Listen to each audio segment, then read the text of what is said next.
Hi friends, welcome to our channel New Roots Hair Transplant Center. I am Dr. Shraddha Katkar, consultant dermatologist, New Roots, Nagpur. Can hair transplant be done in alopecia areata?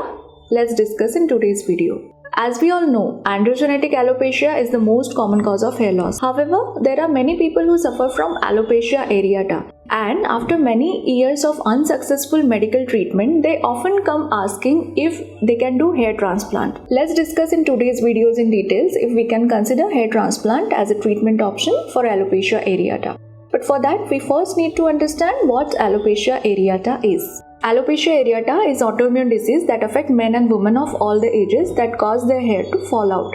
The amount of hair falling out may vary. Some people may experience hair loss in small areas or bald spots, while others may experience diffuse hair loss over entire scalp, leading to complete baldness. The medical line of management includes topical corticosteroids, topical immunomodulators, topical anthraline, minoxidil lotion, intralesional corticosteroids, and other biologicals and growth factors. The latest treatment option available is autologous growth factors, which is derived from centrifugation of the patient's own blood and mixed with calcium chloride ions. Many patients respond well to such therapies.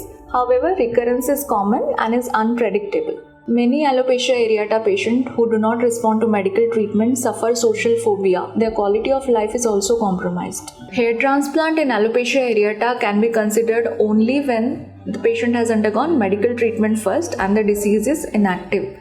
The alopecia patch should be stable and not increasing in size, and patient should also be made aware that the disease might reoccur at the same or other areas in future. If the alopecia patch is bigger or at multiple locations, what we do first is a patch test with 100 grafts and wait for 5 months. It gives assurance of results without future failure. If the area affected by alopecia is small and remains unchanged for longer duration, patient should be first advised scalp biopsy, and if the biopsy shows no signs of active inflammation and the disease is completely burned out, then only hair transplant could be considered as an option. However, patient should be made aware and should accept the risk of hair falling out again. Thank you and keep watching.